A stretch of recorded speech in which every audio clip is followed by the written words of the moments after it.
Hello everybody, welcome to the jungle.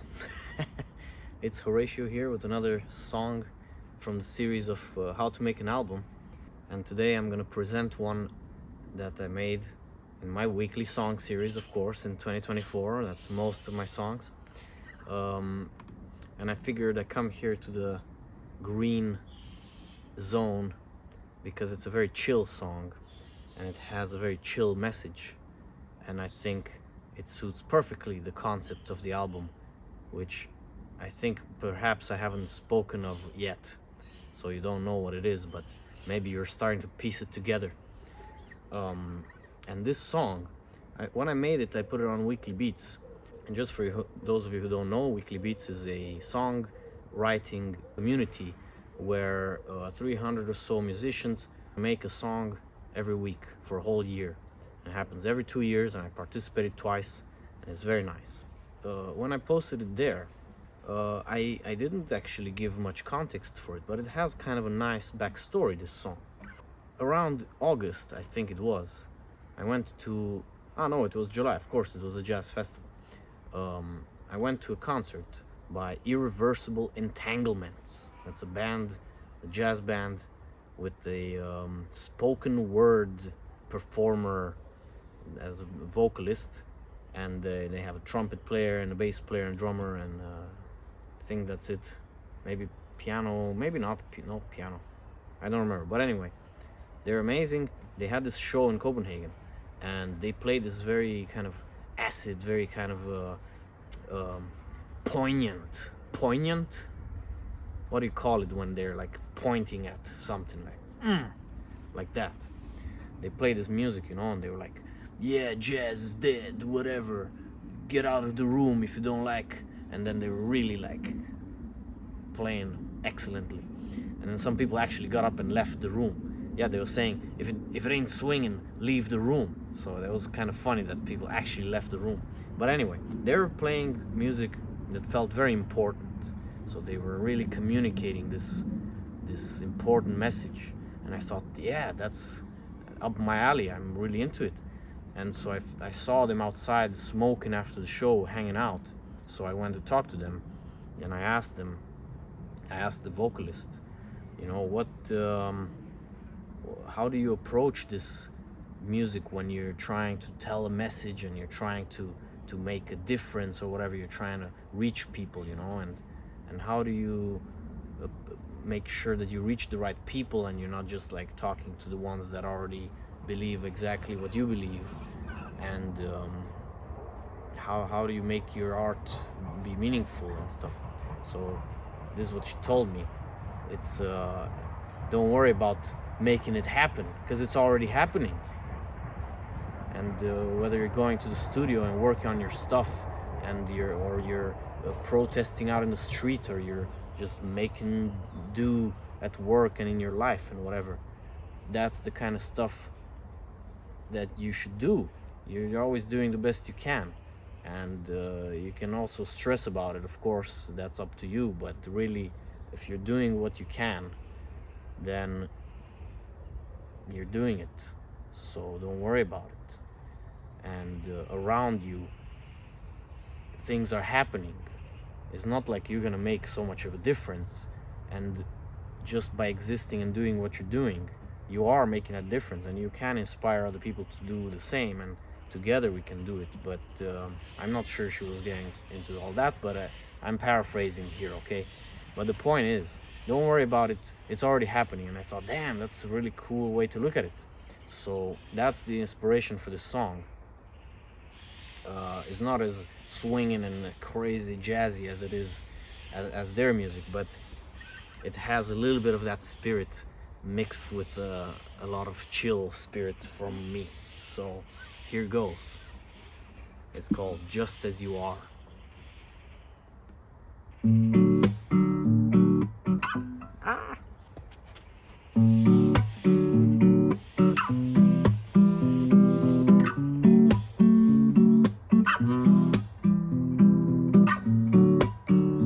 If you're worried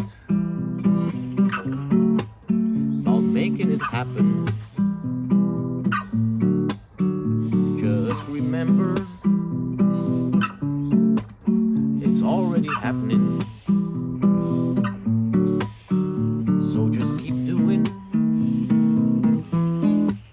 whatever you're doing, just as you are.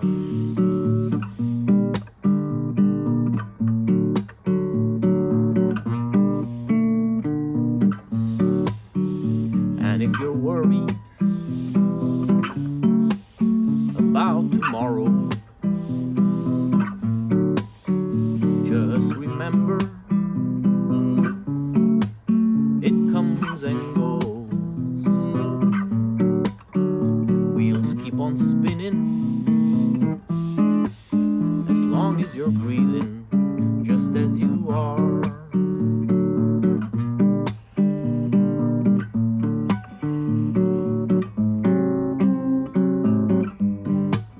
You gotta look deep in your heart every once in a while.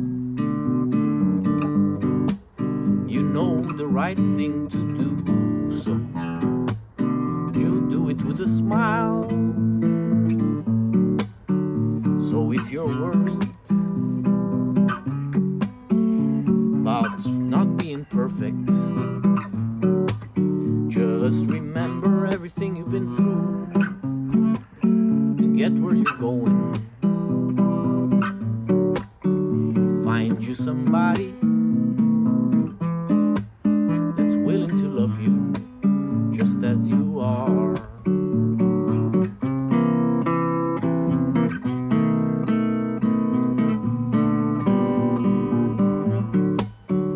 Find you somebody that's willing to love you just as you are.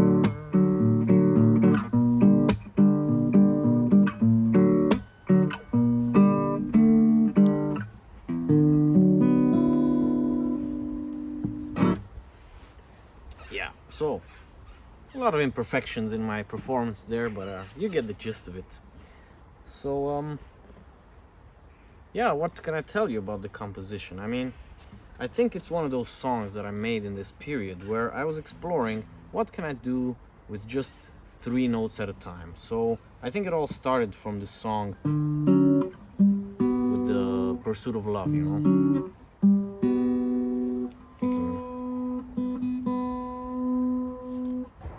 So it is inspired by that kind of idea, like what can I do with 3 notes? And down here, these chords, I mean, they're very simple, small chords. It's basically, I'm not even using the bass, the 1, I'm using the, so this is a D, this is the bass note D, but I'm using the A in the bass.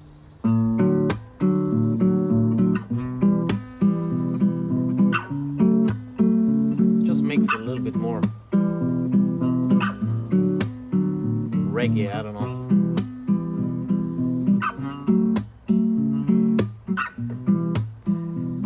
I haven't figured out exactly the type of groove I want for this. It's like a double or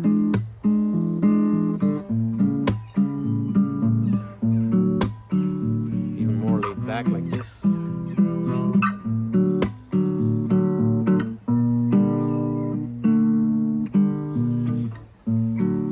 These are all just discovered by messing around. I didn't use too much science on them. But I did use a little bit of science on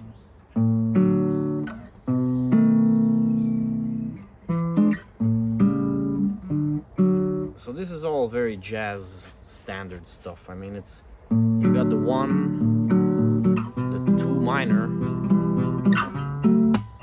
3 minor, and then come back to the 2 minor, and then from the 1 you go to the 6 major, and it so happens that this bass is already the 6, but we were doing the 5 in the bass. And when I'm talking numbers, I mean, if I'm in D, the 1 is a D, and the 5 is 5 steps in the scale of D major or whatever scale I'm in. Usually it's the major or minor.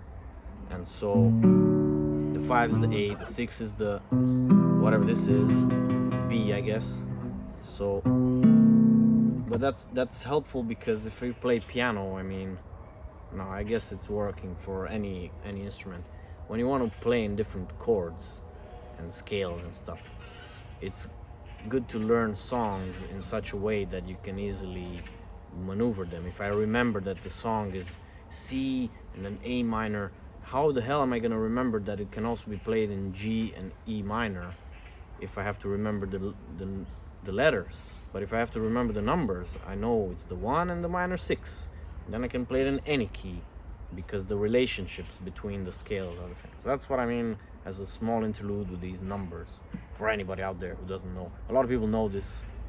Anyway, let's move on.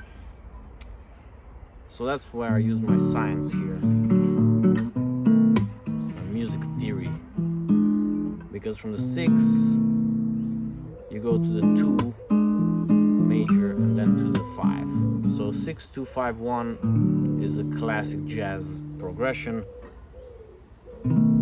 just to kind of resolve, to do a little turnaround at the end and then come back to the 1. So then what am I doing here? It's a minor 4 actually, I think. And it's just to create a little tension. And it so happens, I mean, it sounds nice, so that's why I chose it. But then if I really analyze it, it's about, it's the same purpose as going to the 5. Is the minor 4. I guess you can call it the negative harmony or inverse harmony or something like that in music theory. But in layman terms, it means the 5 and the minor 4 are equivalent in terms of the feeling they evoke. They're both kind of dominant in this way. Yeah, I'm sure I'm not explaining this very well for people who don't know what the hell is dominant and whatever. But anyway, that's what I'm doing. Wow, there's a worm just fell on my head. It's over there.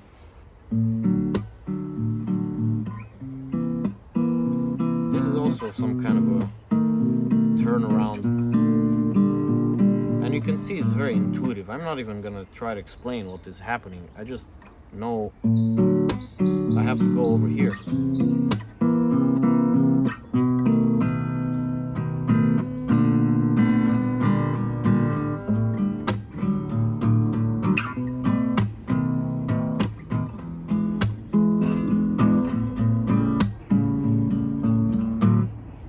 That's what I'm trying to evoke. I'm bringing some calmness, I'm relating to this stress of daily existence, and you're trying to get really productive all the time or whatever. That's something I'm always thinking of a little bit in the back of my head. Also when I was working in work and making games and stuff. Just want to do stuff and want to make the world a better place. And so how are we gonna do that? Well, you're already doing it. That's what we're all doing. I mean, even the guys who are actively making the world a worse place, they do want to make the world a better place for them. So I guess part of the process is figuring out how you can engage with people to make them understand that your way of seeing the world is better. Whichever way that is. If you're good at explaining that to people and convincing them, you're gonna be more effective in your message, in your spreading of the love or whatever you're trying to do. Is probably the best that you can. So when you add a little empathy to that and think about what everybody else is doing is basically the same thing, I think then we can all get a little bit closer to getting along. So find you somebody who's willing to love you just as you are. I like that line a lot. Find you somebody.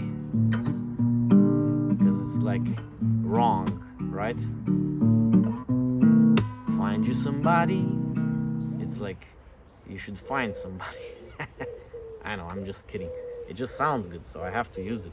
I don't care if it's wrong, whatever. is willing to love you just as you are. I don't even know if it rhymes with anything. I don't care about that kind of stuff too much. It just has to be cool vibe, tell a nice story, have a sound. Yeah, so anyway, something I wanted to add, and as you can see, I chopped this in from later when the shadow moved. But about this song is I did work a little bit scientifically on the lyrics, because I don't know if you noticed, but it starts with if you're worried. It always starts with if you're worried, and that's a nice way to kind of ground and then kind of have a common thing between all the lines. And then if you're worried about making it happen, that's just a weird thing that I came up with, of course, with from the conversation I had with the irreversible entanglement guys and girl. Just remember, it's already happening. So just remember is another stable thing that always is the same. So in the second line it's if you're worried, and if you're worried about tomorrow, just remember, it's always just remember, it comes and goes. We'll just keep on spinning as long as you're breathing, just as you are. And of course, just as you are is the common thing. And then in the end, it's so if you're worried. So I have if you're worried, and I have and if you're worried, and then in the end, I have so if you're worried. I thought that was kind of cool way to write these lines. And then in the middle, I have you gotta look deep in your heart every once in a while. You know the right thing to do, so do it with a smile. So it's a lot based on the bass there.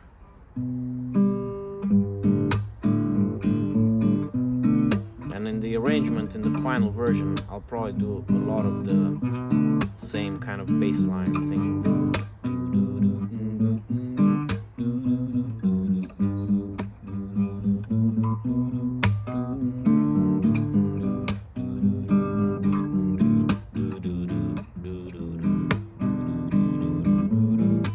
Simple, effective, I like it. This thing about using the 5 in your normal groove when you're kind of sitting on the 1. I don't know if this makes, again, sense to somebody without so much music theory, but think about it, it's the 5, it's the dominant. You're kind of like keeping a tension in there, but it's in the main bass line.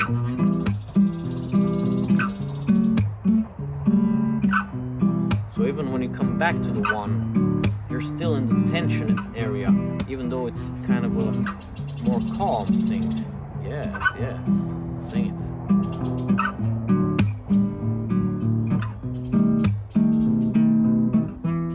That's why it feels so good when you come here. You kind of want to go there,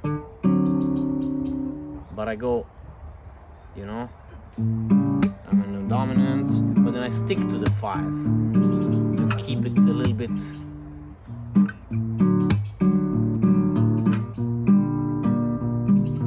shifty, a little bit not grounded, because I want you to be a little bit bouncy on the song, you know.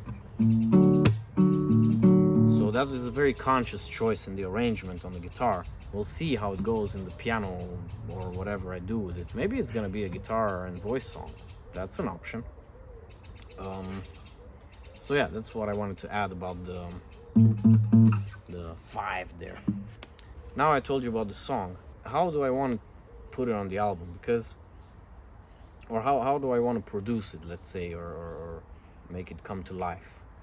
Because I think it definitely has the key to the song is this kind of groove, this kind of bouncy thing.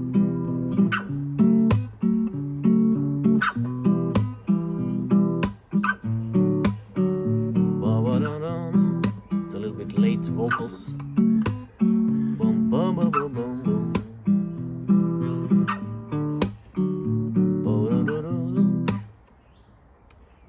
that's why I'm playing it here on the guitar also, because I haven't really figured out how to play it on the piano in a nice way. I mean, of course I can play something, but it's missing that sharpness, that percussive sound you cannot really get on the piano, except maybe when you're on acoustic piano and you're just stomping your foot on the ground. That's one way to do it, but on the keys it's just the sound of keys. So this song needs that little bit of naturalness, I think, a little bit of wildness. So if I produce it with some piano, maybe it can be this kind of reggae thing.